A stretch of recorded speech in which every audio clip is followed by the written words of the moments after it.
Bom dia, meus companheiros de estudo bíblicos. Tudo bem com vocês? Espero que sim, espero que esteja tudo bem. Bom, amados, hoje o nosso estudo vai girar em torno daquela passagem onde um pai de família trouxe ali um filho, um garoto, possuído por um demônio, que agia naquele garoto ali em uma forma de epilepsia. E então esse pai de família trouxe aqui o filho ali e os discípulos do Senhor Jesus não puderam expulsar. O Senhor Jesus não estava ali no momento. Então eles tentaram expulsar e não conseguiram. Aí o Senhor Jesus chegou e expulsou. Mas nós vamos ver os textos aí, que é então para nós fazer o nosso estudo abalizado nas Sagradas Escrituras. Portanto, venha comigo então. Nós temos aí no caso da pergunta, por que os discípulos não puderam expulsar aquele demônio? Nós vemos que o Senhor Jesus deu a resposta. Olha, amados, aqui eu passei aqui todo o texto, aqui o capítulo 9 do livro de Marcos, do versículo 14 ao 29. Se alguém não conhece ainda toda essa parte do texto, pegue a Bíblia, volte lá e leia essa parte, ou então baixe o vídeo, ou então vai dando pausa no vídeo e vai acompanhando ali se desejar. Mas nós vamos discorrer especificamente sobre aqui o último versículo 29, que foi o que aconteceu, como os discípulos não puderam expulsar aquele demônio, e aí quando o Senhor Jesus falou ali, conversou com o pai daquele garoto ali, ele explicou, que desde a infância aquele menino tinha aquele espírito ali que causava aqueles mal terríveis, e que ele tinha trazido o filho ali e os discípulos do Senhor não puderam expulsar. Então Jesus expulsou esse demônio, mas depois, lá em particular, os discípulos perguntaram para o Senhor Jesus: por que nós não pudemos expulsar? Como diz aqui, quando entrou em casa, tá vendo aqui? Quando entrou em casa, os seus discípulos lhe perguntaram em particular: por que não pudemos nós expulsá-lo? Eu vejo o seguinte, amado. Os discípulos ali, eles estavam acostumados. Veja que o Senhor Jesus enviou primeiro 12, depois enviou os 70, e eles iam, expulsavam todos os demônios, curavam enfermidades, enfim. O poder de Deus estava neles. E por que agora, neste episódio, que eles não conseguiram? Nós poderíamos considerar uma série de coisas aqui. Mas a gente pode considerar, por exemplo, o seguinte: que lá naquelas outras vezes o Senhor Jesus enviou eles. Então eles foram com a autoridade, tipo assim, com a carta do Senhor Jesus assinada embaixo, Aqui não, aqui foi alguém que trouxe as pessoas para eles expulsarem. Veja que aqui já é uma situação diferente. Um outro detalhe que o Senhor Jesus falou: esta casta. Então era um tipo, casta significa tipo, espécie, raça, enfim, e significa alguma coisa diferente e em especial. Então aqui nós vemos que essa casta de demônio era uma qualidade, um tipo de demônio diferente de outros.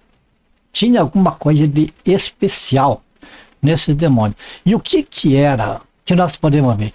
Vamos lembrar que aqui os discípulos não foram enviados. Foi o endemoniado que foi trazido até eles. Lembrar que esse espírito, veja como diz aqui,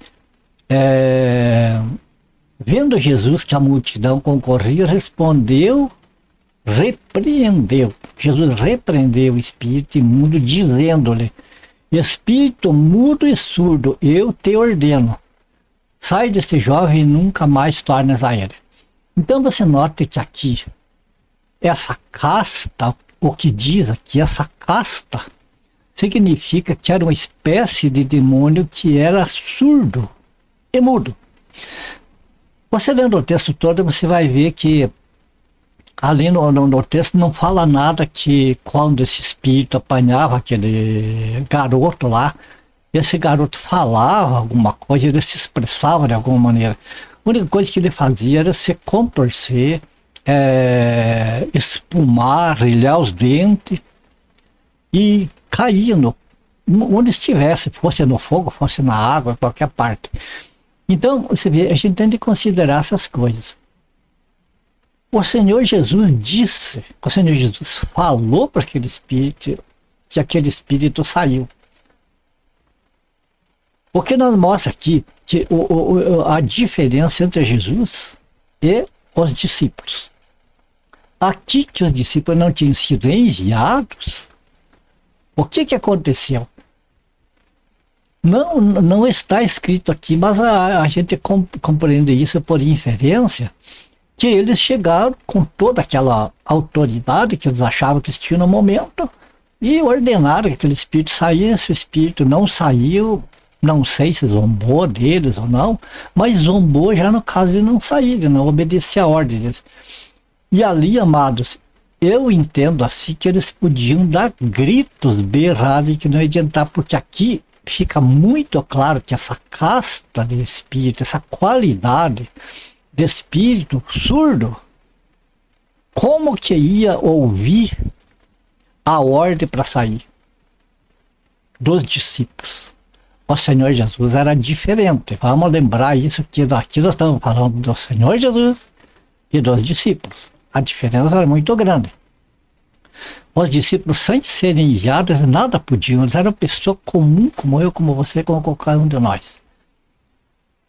E daí, o que aconteceu mais lá? O outro detalhe. Então, um detalhe que nós vimos, que os discípulos, aqueles não foram enviados. Foi o endemoniado que foi trazido a eles. Nós vemos outra coisa, que esse espírito, além de mudo, ele era surdo. Ele não escutava ordem nenhuma para ele. Agora, por que se ele era surdo? Como que ele escutou a ordem do Senhor Jesus, que disse, eu te ordeno, né? Dizendo-lhe, espírito mudo e surdo, eu te ordeno. Sai dele, o espírito saiu. Porque era Jesus. Jesus é o seguinte, lembra que aquela passagem lá, tem uma outra passagem lá, que aquele espírito viram o Senhor Jesus chegando e já falaram, Jesus, Filho de Deus, por que vem nós perturbar antes de tempo? Então, de longe, os espíritos imundos conheciam Jesus. As pessoas, para eles, para esse espírito, eram pessoas comuns. Os discípulos só podiam expulsar aquele tipo de espírito se eles fossem enviados. E o outro detalhe, o que Jesus falou quando eles perguntaram por que nós não pudemos expulsar? Jesus respondeu para ele, esta casta não pode sair senão por meio de oração e jejum. Então note que aquele espírito mudo, ordem para ele era a mesma coisa que nada, ele só saiu porque ele conhecia Jesus. Os discípulos ele não conhecia, era igual que a outros. Então não adiantava nada repreender, tentar expulsar. Então Jesus já falou que o que eles fizeram, da maneira que eles fizeram, certamente estava errado. Agora a oração e o jejum. Note que jejum aqui está entre colchetes. Nas Bíblias, qualquer Bíblia que você pegar, você vai ver na tua Bíblia que está entre colchetes a palavra jejum. Então é uma coisa que esse colchete significa que a palavra que está dentro do colchete pode estar escrita em alguns não dos originais, das cópias mais antigas, quando foi copiada a escritura, em alguns manuscritos está escrito oração e jejum. Em outros escritos não está escrito jejum, está só oração. Então mesmo a gente não sabe se realmente foi isso que Jesus falou ou que foi só oração. Mas vamos supor que seja jejum também. O que acontece? Por que Jesus expulsou e eles não? Jesus explicou. Só sai com oração e jejum. Quer dizer, expulsar não adianta. Mandar embora não adianta. Tinha que ser oração e jejum. Agora eu pergunto, os discípulos não oravam? Não eram pessoas de oração? Claro que eram. Eles sempre estavam acompanhando o Senhor Jesus e o Senhor Jesus era de oração. Nós sabemos que o Senhor Jesus, né, vamos dividir as duas partes, a oração e o jejum. Vamos falar agora de oração, né? A oração, Senhor Jesus, vocês notem que ali os evangelhos nós vemos sempre o Senhor Jesus ocupado em ensinar as pessoas. Nós vemos ele ocupado em pregar a palavra, falar do reino de Deus para as pessoas, convidar as pessoas ao arrependimento, ensinar uma vida cristã. E nós vemos o Senhor Jesus em oração, quando ele não estava nessa circunstância de ensino, oração, ele estava no templo. No templo fazendo as mesmas coisas, ensinando e ali orientando as pessoas, enfim, trabalhando no reino de Deus. Ou então ele estava lá no Monte das Oliveiras, também em oração. A vida de Jesus era uma vida de oração, plenamente. Eu creio que assim que o Senhor Jesus, quando ele não estava lá orando ao Pai, em particular, ou com os discípulos, e em espírito ele estava em oração. Então, vimos que o Senhor Jesus, ele não ficava se distraindo com outras coisas, tratando de outras coisas como nós tratamos. Do Senhor Jesus, o ministério dele era esse. Era uma missão aqui na terra específica. Era disso que o Senhor Jesus cuidava. Era dedicado a isso. Então, ele tinha uma vida de oração sempre. Contínua, direta. E a parte do jejum. Se Jesus não tivesse em jejum ali, então ele teria que dizer então para o demônio: ó demônio, eu almocei, você espera aí que eu vou fazer um jejum, vou preparar um jejum de não sei quantos dias, não sei quantas horas, um jejum só de comida, como o jejum moderno de hoje, né? Jejum de comida, ou jejum de água, ou não sei o que, tantas horas, todo dia e tal. Então inventaram ali uma maneira de jejum, sem perguntar se o Senhor aceita, né? Cada um decide por si. Então, o jejum de Jesus era diferente nesse aspecto. Outro detalhe, será que Jesus estava em jejum ali? Ou será que Jesus estava sempre preparado em termos de jejum? 24 horas por dia. Mas quem que aguenta ficar 24 horas por dia sem comer e sem beber água? Pois é. Todos esses detalhes nos levam a um detalhe. Jesus estava sempre preparado em oração e sempre preparado em jejum para quando ele fosse solicitado, não interessava a hora nem o momento. Por isso os demônios temiam nele, de longe conheciam ele. Porque o jejum que Jesus se refere que não é jejum de alimento ou de água. É jejum do pecado.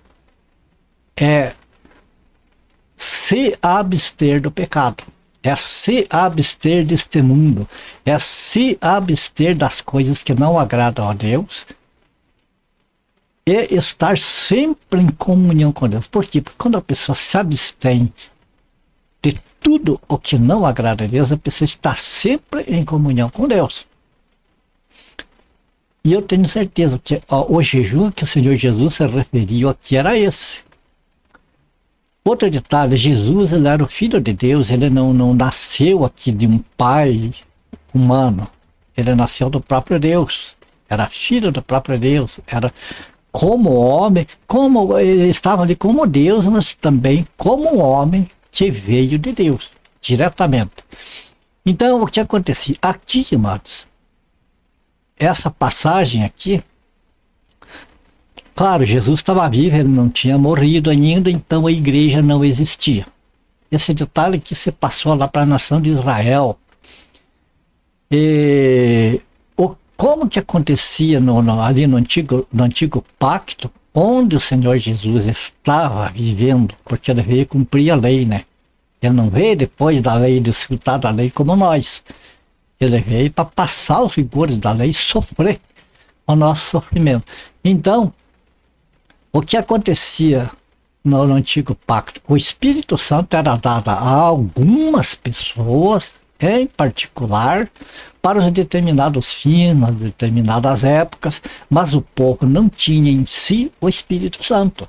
Não tinha sido derramado, não tinha acontecido o Pentecostes ainda, não tinha sido derramada toda a carne.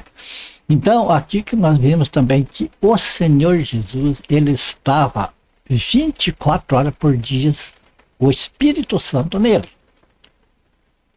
Entende? Ao passo que nos outros não. Os discípulos, quando eles eram enviados, o Senhor concedia o Espírito Santo para eles, eles iam e os demônios saíam, não tinham que segurasse. Aqui não. Aqui só o Senhor Jesus estava com o Espírito Santo. Então, esse jejum, amado, nos leva a pensar muito isso aqui. Porque os discípulos estavam junto com o Senhor Jesus, eles viviam com o Senhor Jesus, eles estavam ali o tempo todo, mas não puderam expulsar aquele demônio. E Jesus foi claro, por causa de oração e jejum. Alguma coisa faltava para eles. E eu vejo aqui que o jejum que faltava para eles, amado, é que Jesus, ele não tinha o pecado original. Ele nasceu sem pecado. E depois de nascido, ele não cometeu pecado em tempo algum, em momento algum. Então, o jejum de Jesus era um estado de santidade que não tinha como ter alguma coisa para, assim, para... Ele mesmo falou, quem que me convence do pecado? Quem que é capaz de convencer, de provar que eu pequei alguma coisa? Ninguém conseguia. Então, o jejum de Jesus era esse, era permanente e era um jejum, não era de alimentos. Por outro lado, amados, quando nós pegamos o livro de Isaías, capítulo 58, nós vamos ver ali o jejum que agrada a Deus e o jejum que não agrada a Deus. Ali, o que acontecia? O povo de Israel tinha um hábito de jejuar em diversas oportunidades, principalmente quando eles estavam tristes, quando acontecia alguma calamidade, alguma coisa, enfim, motivos de tristeza, então eles jejuavam. E o que é que chegou um tempo que eles não estavam jejuando, e as orações deles não eram atendidas. Então eles reclamaram ao Senhor por que eles jejuavam, que eles maltratavam o corpo deles e Deus não respondia às orações deles. E Deus, através do profeta Isaías, foi claro, o jejum, que você jejum, esse jejum de comida, eu estou jejuando para vocês, para interesse de vocês, não tem nada de amor a mim. Esse jejum de vocês ficarem sem comer não me interessa, isso aí não quero. Vocês acham que eu tenho prazer em ver uma pessoa que nem o Junco lá, com a cabeça caída, com um pano de saco? E por que não dizer mais, tipo, passando fome, sofrendo, fazendo aí sacrifício para Deus? Quando o sacrifício que Deus quer é totalmente outro. É o sacrifício do amor, às vezes nós sacrificar, né? Nós seres humanos, nós sacrificar o nosso tempo, sacrificar o nosso dinheirinho, sacrificar, enfim, o que nós temos, que o Senhor nos deu, nós sacrificar em prol dos outros. Em vez de nós acumular coisa para nós repartir com aqueles que não têm. Isso é jejuar. aquilo que nós queríamos para nós se desfazemos em benefício de outros.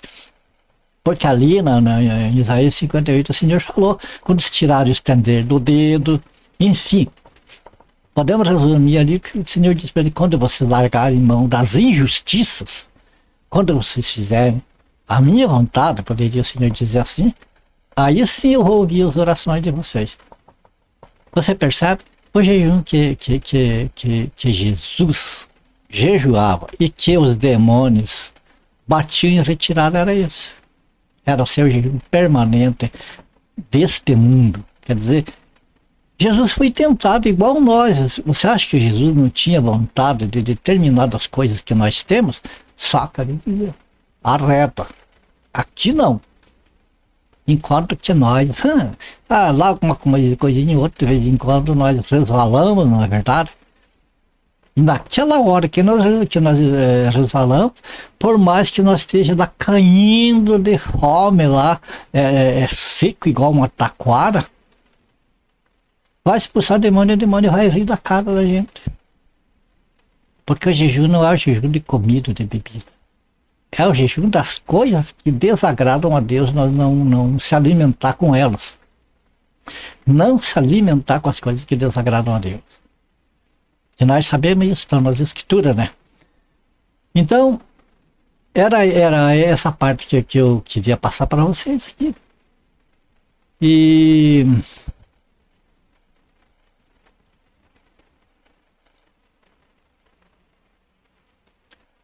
bom, é isso então. Nós terminamos aqui os textos. Acho que ficou bem comentado ali a respeito disso. Agora falar um pouquinho mais sobre o jejum moderno. O jejum dos nossos dias, o que pessoas, lideranças fazem e lamentavelmente ensinam outras pessoas, levam outras pessoas por esse caminho que é preciso jejuar, que é preciso fazer campanhas de oração, quer dizer, é preciso programar, eu vou fazer isso, eu decido fazer aquilo. Amados, isso é a pessoa que decide, é que nem está lá em Isaías 58, vocês jejuam por interesse de vocês, vocês jejuam por bem de vocês. Vou fazer a campanha de oração aqui para Deus, tirar meu filho das drogas, a campanha de jejum aqui para que haja paz no país, para que o meu candidato ganhe, entende? Jejuar quer dizer fazer um sacrifício, passar fome e tudo ali, por querer, digamos assim, coagir Deus a fazer aquilo que nós queremos, a agir no nosso querer. Então isso, amado, não funciona. O pior é que passa isso para outras pessoas, depois acontece as decepção, as pessoas ficam desacreditando de Deus, ficam desacreditando do poder de Deus. Então é isso, mano. É isso que eu queria passar para vocês, meus companheiros de estudo bíblico. Não vamos cair nas armadilhas das coisas que ensinam, sem antes nós conferir com o que está escrito, nós buscar com oração, né? As verdades na palavra de Deus, nós está balizado por ali. E não cair em determinadas ilusões, amados, que promessas que às vezes a pessoa promete que tal coisa vai acontecer na vida da pessoa se a pessoa fizer a campanha de jejum, se fizer isso, se fizer aquilo. Quando aquela pessoa te promete isso, não pode garantir nem que no outro dia vai estar vivo. Percebe? Então vamos confiar, amado, naquele que vive eternamente. Aquele que vive pelos séculos dos séculos. Aquele sim, o que ele prometeu, que está nas Sagradas Escrituras, pode ter certeza que vai cumprir. Se nós compreender as promessas, se nós agir de acordo com a vontade dele, aí nós vamos ter certeza que nós vamos receber aquilo que nós pedimos. Caso contrário, amados, é bobagem na conversa desse pessoal que tem por aí que fica prometendo fazer campanha disso e daquilo, e jejum, e não sei o que, e subir monte, um monte de invenção. Que não resolve nada para a igreja do Senhor, que não edifica em nada. Então, amado, vamos procurar aquilo que nos edifica e que nos dá o crescimento em Cristo Jesus, que seja da vontade do Senhor. Ok? Terminamos por aqui. Minha gratidão a Deus, principalmente por causa da oportunidade que me concede de falar da palavra dele. Deus abençoe, Deus guarda vocês, a família de vocês. Ore por mim, por a minha família. E se for do agrado do Senhor, nós se vemos no próximo vídeo. Ok? Então, na paz do Senhor Jesus, até o próximo vídeo.